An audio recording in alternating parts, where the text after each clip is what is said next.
Pimpolha, tu sabe para que serve um teste diagnóstico? Pode ser para diagnosticar alguma coisa. Cadê a pegadinha? Não tem pegadinha nenhuma. No vídeo de hoje, eu vou te explicar com mais detalhes o que são os testes diagnósticos de acordo com a epidemiologia e para que eles servem para tu não vacilar na hora de prescrever algum tratamento, terapia ou treinamento para alguém, dependendo da tua área. Produção, roda a vinheta!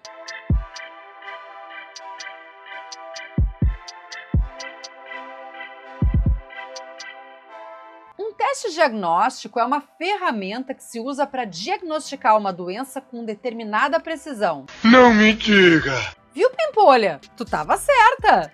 No caso da medicina, psicologia, odontologia, enfermagem, fisioterapia, nutrição, medicina veterinária e todas as outras áreas da saúde, pode ser um exame laboratorial. Tipo exame de fezes? Isso, exame de fezes, de sangue, de urina, escarro. Que nojo. Mas também pode ser exame de imagem, tipo raio-x, ecografia, ressonância, tomografia, ou até mesmo um conjunto de sinais e sintomas necessários para o diagnóstico de uma determinada patologia, tipo febre, tosse. Ranho, catarro. Credo! Tá, chega de nojeira que esse vídeo é sério. No caso da educação física, pode ser um teste para diagnosticar o nível de uma habilidade motora, uma variável cineantropométrica, uma função tipo amplitude de movimento, força, equilíbrio e assim por diante. Os resultados que a gente pega desses testes normalmente são usados com outros dados que também podem ser dados clínicos e epidemiológicos para definir o que vai ser feito daí para diante.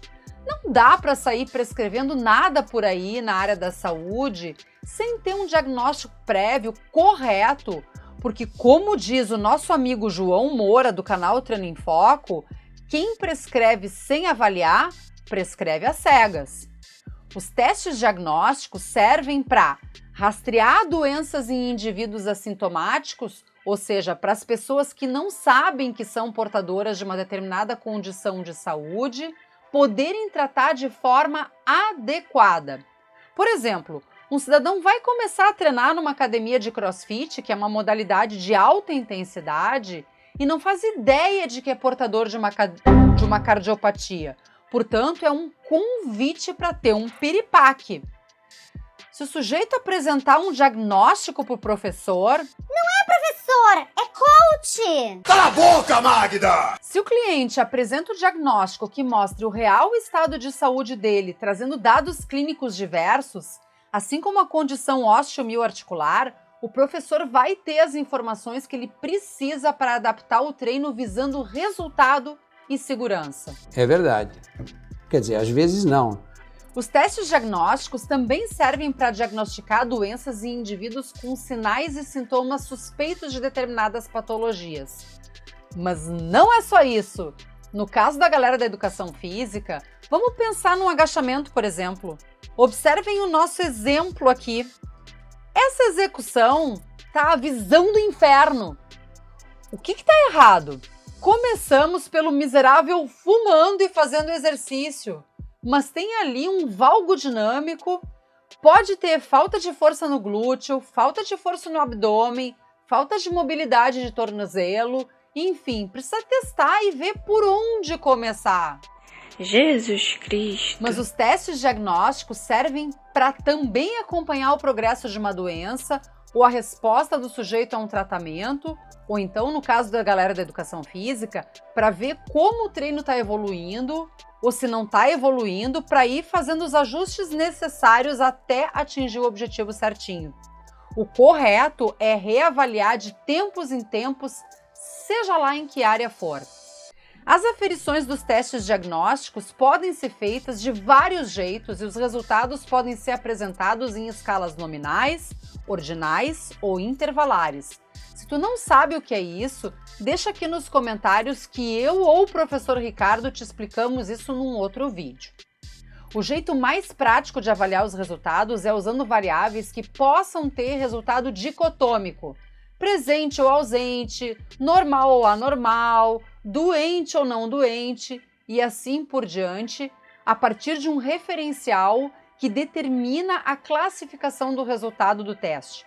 Assim, as decisões clínicas ou o treinamento são facilitados para que o profissional adote as condutas e planos de segmento para cada indivíduo.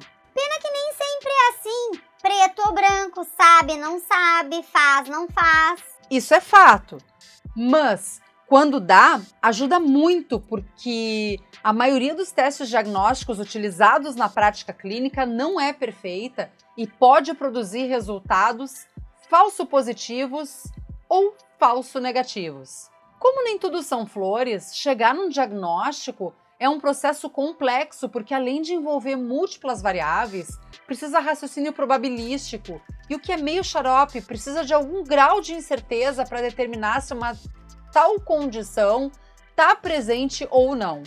É por isso que se diz que a possibilidade de um indivíduo ter, por exemplo, uma doença é uma probabilidade. Eu não entendi o que ele falou. Eu também fiquei meio confusa nessa parte. É que os testes diagnósticos podem dar 4 possibilidades de resultado: 2 corretos e 2 errados.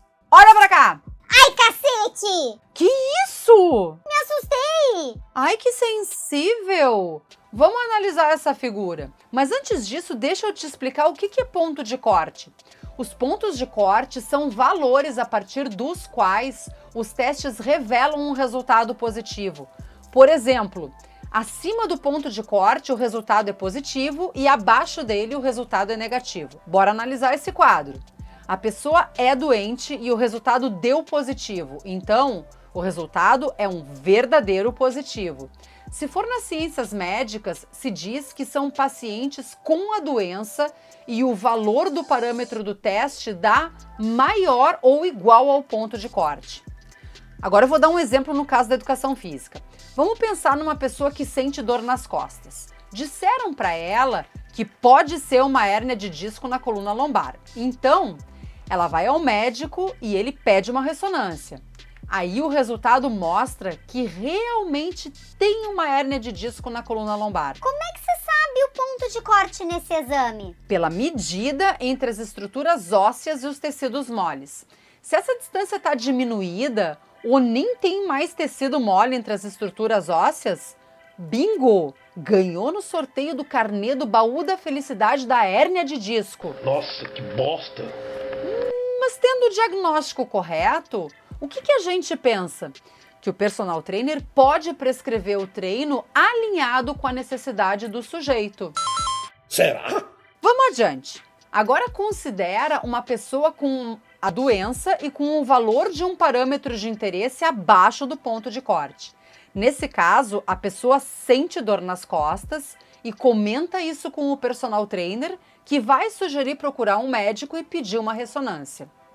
O disco tá lá, todo arregaçado, herniado, mas por algum problema no exame, no laudo não consta o diagnóstico. Isso é um falso negativo, porque a pessoa tem o problema, mas não aparece no exame.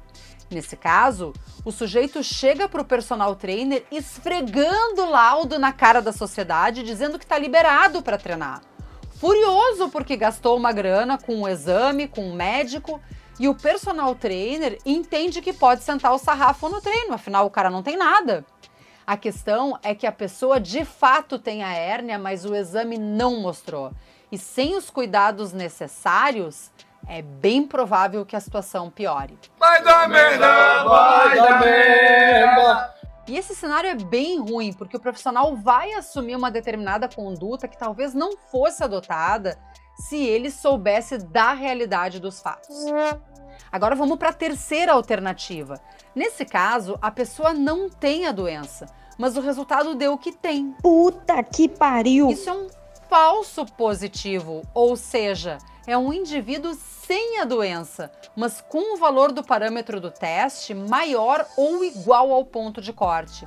E aí eu tenho um caso meu para te contar. Se o personal pega o laudo da minha coluna lombar, Primeiro, ele senta e chora. Eu tenho de fato uma hérnia lombar L5-S1, só que tem um detalhe. Como ao longo dos anos eu estabilizei bem essa região da coluna fazendo exercícios, uma vértebra soldou na outra, o disco foi para o além e o forame não foi alterado, preservando então a sua abertura, não pressionando nem a medula, nem as terminações nervosas. Ou seja, é como se a natureza tivesse se encarregado de resolver o assunto e me livrado de uma cirurgia.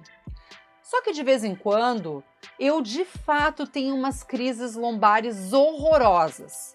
Olhando os meus exames, parece bastante óbvio colocar a culpa na hérnia. Só que não. A culpa da dor nas costas já não é da hérnia há muito tempo. O que me faz sentir uma forte dor de vez em quando são contraturas no quadrado lombar e no ilho-psoas no lado direito. Eu só parei de ter crise quando eu entendi que eu estava lidando há anos com um falso positivo. Desde então, eu comecei a fazer o treinamento certo para as minhas necessidades, as crises diminuíram e eu consigo ficar longos períodos sem sentir dor. Esse é justamente o problema do falso positivo. Fazer um tratamento ou um treinamento para alguma coisa que não é exatamente a causa da dor, da doença ou do desconforto. Tomou uma jabiraca. E tu já tinha parado para pensar que quando tu faz um exame ou um teste, que ele pode ser um resultado falso? Já te aconteceu de ter um monte de exames e depois de um tratamento não perceber nenhuma melhora? Ou no caso dos treinos na academia não apareceu o resultado? Fala para mim aqui nos comentários porque eu quero saber. Ainda tem o caso de a pessoa não ter a doença e o resultado dá negativo, ou seja, sujeito sem a doença e com um valor de um parâmetro de interesse abaixo do ponto de corte. Isso é o que se chama de verdadeiro negativo. Seria uma pessoa ter dor nas costas, fazer exame para saber se ela tem uma hérnia de disco e o resultado está correto, mostrando que ela realmente não tem este problema. Mas se a pessoa tá com dor nas costas? Aí é que tá. Pode ser qualquer outro fator, menos hérnia de disco. Desde que o laudo esteja correto e as imagens sejam de boa qualidade. Nesse caso, vai precisar fazer exames complementares para identificar qual a causa dessa dor. Ou talvez o mesmo exame não mostre que ali tem uma hérnia, mas aponte para uma espondilólise, por exemplo, que é uma outra condição na coluna, que também causa dor, mas por outra circunstância. Voltando para o meu caso, eu tenho a hérnia, tenho a dor e a dor não tem a ver com a hérnia, mas ela levava a culpa por uma dor que não era causada por ela. Isso é falso negativo, porque o que realmente causa dor não aparece no exame. Já no verdadeiro negativo, seria o caso de ter a dor nas costas, fazer o exame que não mostrasse uma hérnia e o resultado está realmente certo, e aí descartar a hérnia como causa da dor. Agora eu entendi! Os pontos de corte para determinar se uma pessoa tem ou não uma doença, uma disfunção, ou o que quer que seja, ou então se ela respondeu ou não a um tratamento, uma terapia ou um treinamento físico, são obtidos por meio de pesquisas. E presta atenção, tudo que envolve ciência está sujeito a ajustes, alteração ou abandono. Sim. Na medida em que evolui a precisão dos instrumentos de coleta de dados, alguns ajustes vão sendo feitos nos pontos de corte para evitar diagnósticos errados ou inconclusivos. Então, quando se vai interpretar um exame, a gente precisa se certificar que a leitura vai estar de acordo com os parâmetros mais atuais. Afinal, se as evidências científicas fossem definitivas, para que seguir pesquisando? Ah, bom. A partir dos resultados numéricos é que dá para fazer estudos sobre a performance de um determinado teste, justamente para entender as potencialidades dele e para saber em que situação esse teste deve ser indicado. Mas a gente também tem que saber quais são as limitações, porque dependendo do caso, pode ser que o profissional precise solicitar uma bateria de testes até chegar num diagnóstico verdadeiro positivo.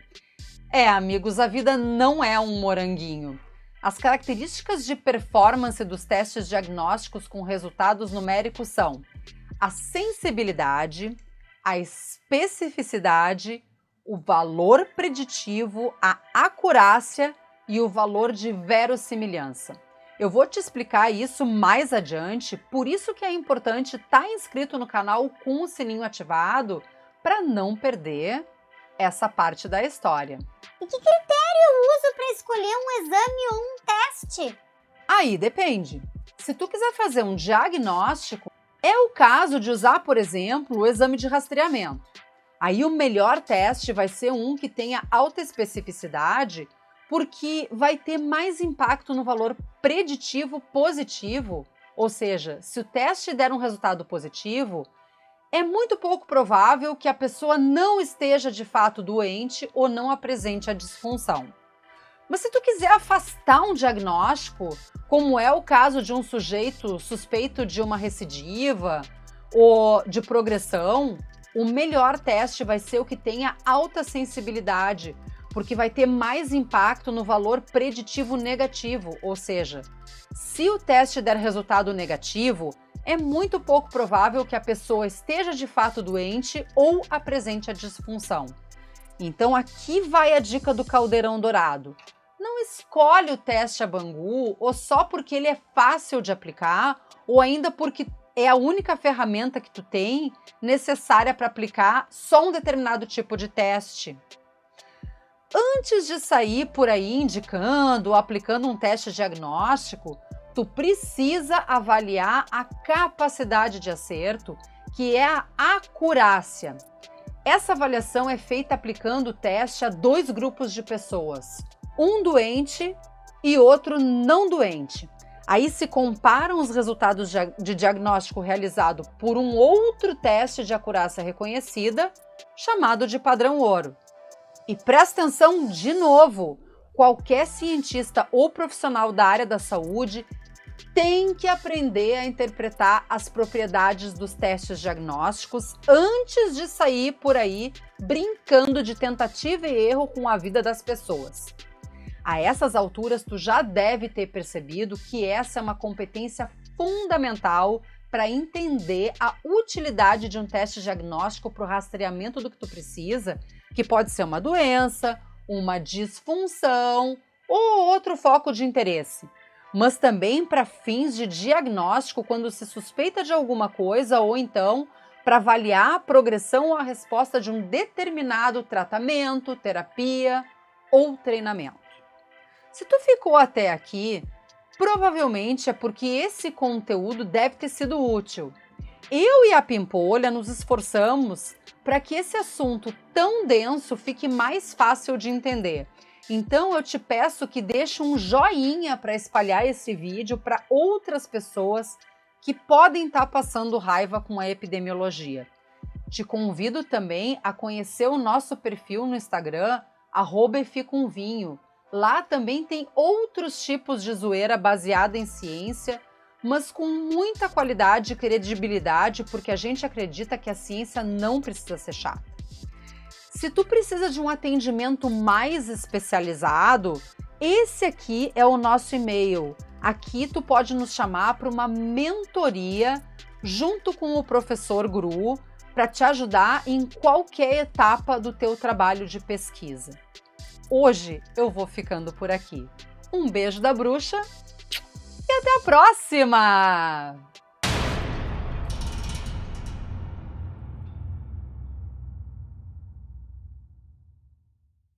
Para que eles servem? Para tu não vacilar na hora de prescrever alguma versos, assim como a condição osteomioarticular, o professor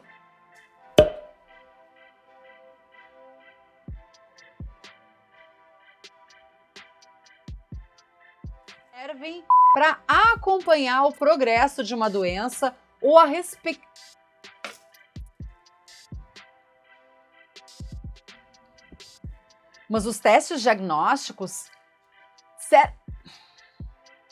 Mas os testes diagnósticos servem também para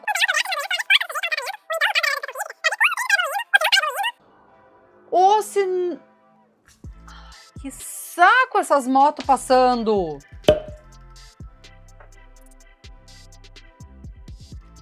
Pode ser qualquer outro fator.